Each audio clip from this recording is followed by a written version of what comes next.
Do you want to check old tweets in Twitter X? You can find old tweets on X with just a few simple steps. Before we begin, please like this video and subscribe to our channel. I've also included some helpful tools and apps in the description, so be sure to check them out. To check old tweets on your X account. First, open the X app on your mobile device. Once you are on X, make sure you are logged into your account. Then tap on your profile icon at the top left corner of the screen. From the menu, tap on Profile. This will open your profile page. Now, scroll down through your posts to view your old tweets.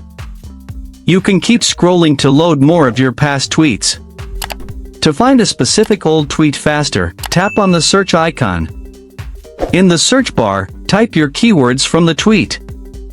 You can also use filters like latest to narrow down results. Tap on any tweet to open and view it in detail. You can like, reply, or share your old tweets if needed.